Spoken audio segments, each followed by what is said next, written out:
Hello and welcome to all viewers. In this video, I'm going to discuss about how you can import the data into SPSS. In this video, theoretically, I will teach you how you can import the data. In that video, so I have discussed that is how you can import the data in the software practically. That practically, what are the steps are there through which you can import the data into SPSS.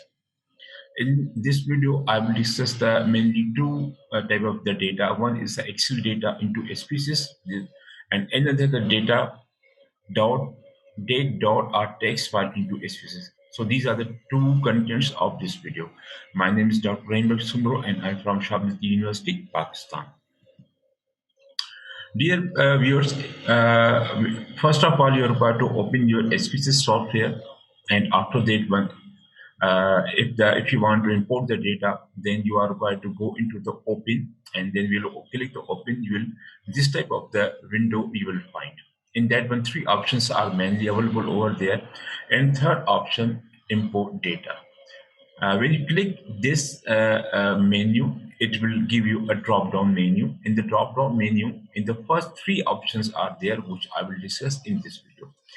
Excel, comma, separated value data and the text data. Remaining options I will now discuss in this video.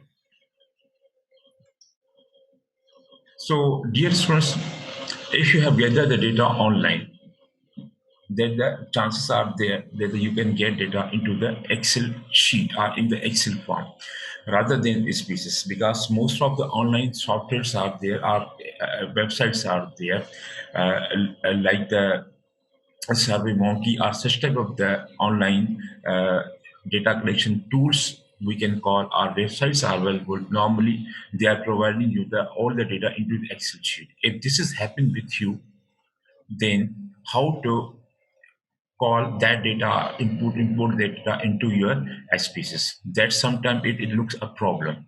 So this video is going to solve your this problem. And if you want to do so, then you are required to follow the certain steps.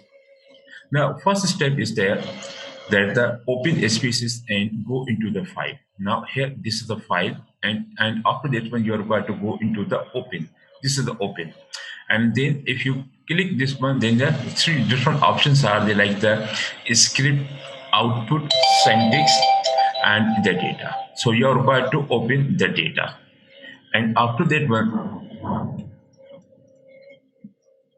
in the open data window, change the file type and drop down menu into all the files. If you open this one, if you click here, the files and the of type. If you click this one, you'll find the different. You'll find a drop down menu. In the drop down menu, you will find different options are there. At the end, you will find all the files, bracket start, hash dot hash, and bracket over. So you are required to click on that. When you click on that one, what are the files which are there, you will find all these files are available to you, and then you can call your required file. And then if the top row of your Excel data sheet contains a variable name, so normally that means we are collecting the data, on the basis of the certain variables. Normally in Excel, the first top row, so now that contains the name of the variables. If this is so, then you will find a one check over there, read variable names from the first row. Please check this one. And then if the top row of your Excel sheet is raw data, then uncheck, because if there is no any type of the read variable or variable names, then you are not required to check that one, and then click OK. When you click OK, then now the means this type of the window you will face over there. When you are importing the data from the Excel sheet, so now see here, this is the sheet number one. This is the worksheet, this is the name of the file which you are going to import. And this is, see here, this is the path which you are following. Now this is the name of the the file, and this is the location, and this is the file name, gpb.xlxx. This is the extension of the Excel. So once now, then you, if there is any range, then for example, if you want to select, if you do not want to select the whole data, but if you want to give the range from this to this, then you can provide the range. But if you want to import the whole data, then you are not required to put any check or any command over here. Then please the Mr. put check in this one. This is a read variable from the names from the first two of them. Now, for example, if you will do so, now what happens is this type of the row. These are this a name are there. If you will check this one, then this type of the row will be included in your data because the variable names from the first row. So now this type of the row will appear in on the top of your data. But make sure that if the names of your variable are given in an Excel sheet, then you can perform this task. If the names are not there, then you are not required to put any check over here. And then ignore hidden rows or outcome. Sometimes hidden rows, sometimes columns are there which we do not know. Sometimes, in order to get rid of this type of the problem, you can put check here. Remove leading scores, and these are, and then remove the training spaces. So now, if some type of issues are there, then you can put the check. Otherwise, otherwise there's no need. So this is the what the image is there, which is giving you information about the file which you are going to import. And then just click it. And you click it, you will it will guide you, and then you can open up your the file and you can start to work on that one. If it is an Excel file sheet, and then another form is about the sometimes our data is in the dot or text file. How to import? Then again, it's very easy. Now this is the like the image of the your data, like in the form of the date dot or the text file. If this type of data is available, how to import this data into your SPSS software? This now it is another issue. And then first of all, the same process you have to follow. Open the spaces, go into the open the file, and the file you will find the import the data. In the import data, then you have to click the text data. When you click this data, then you will reach on another one that a new window will appear.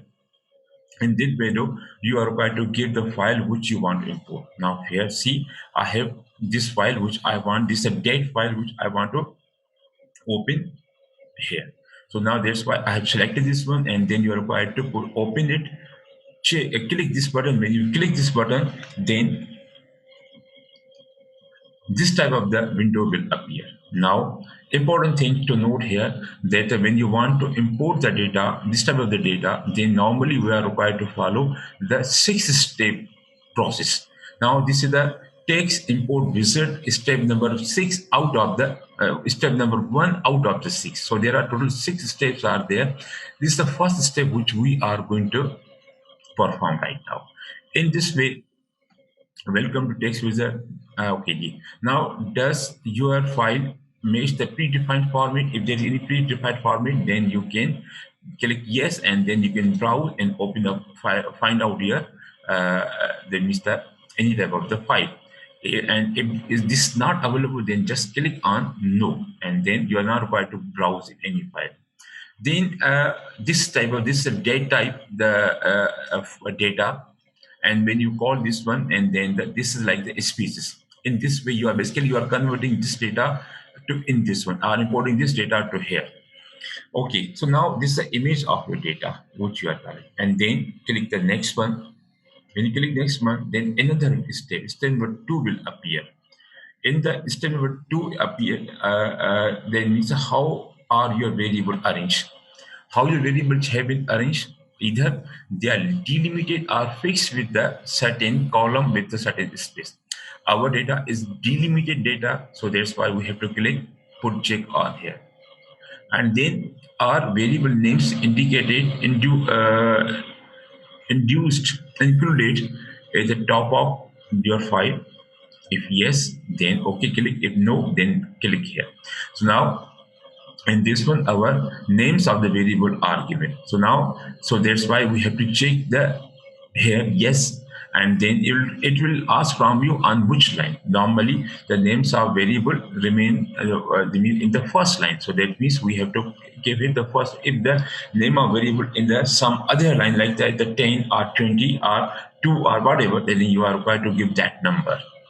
Okay, and then what's the decimal symbol? Our decimal is period, not a comma, because all the data have been separated through the period, then some space, not through the comma. And then click next. When you click the next, you will reach on another third step, and that is step number third. In this way, this asks from you. The first case of data begins on which number? Definitely on the second number, because in the first row, our the name our variable are there, and in the second row, the numbers are the data start. So now we have to give the number two line from which our data start, and then how many cases do you want to import? Do you want to import all the cases or some of the cases and some of you want to leave? Now, for example, if you want to import all the cases, then this option you must check. Import all the cases, but if you want to check the first 150 or whatever, so then you can check it. But if you want to, that means the import only 10%, 20%, 60%, then you are. So here we want to import all the cases. That's why see our check is there. And then again, click on the next. This next will guide you to reach on the another fourth step. In the fourth step, what this asks from you that the which delimiter appear between the variable. The variable are there, which delimiter is there? Tab, space, semicolon, or any other. If any other except these three one, if any other one is, then just click here, and then that you can provide to it. But here we have the tab. That's why we have selected the tab. And what is the qualified text? And what is a qualified text? Non-single quote or double quote. So now there's no any qualifier. That's why we have given none. Okay, D. So and then click the next. When you click the next, you will reach on the variable name. This is the first variable name. Now see, this is the first variable name. The name has been given. So now this is step number 5. If it is correct, then go again, click next. Then you can go on the next one. And then here basically you have successfully defined the format of your text file. If you are getting this type of message, then that means successfully you have imported the data from the date or into the SPSS. And then you can, if you like, you can save it. Otherwise, then if you have any issue, then you can go back. If everything is clear, then just finish. Press this button, finish, and in this way your process will be completed. And then in this way you will get a data into your SPSS file. So thank you very much for watching this video. I request you please subscribe my channel, and if you like this video, then share this video to your friends and all these one. Thank you very much for watching this video.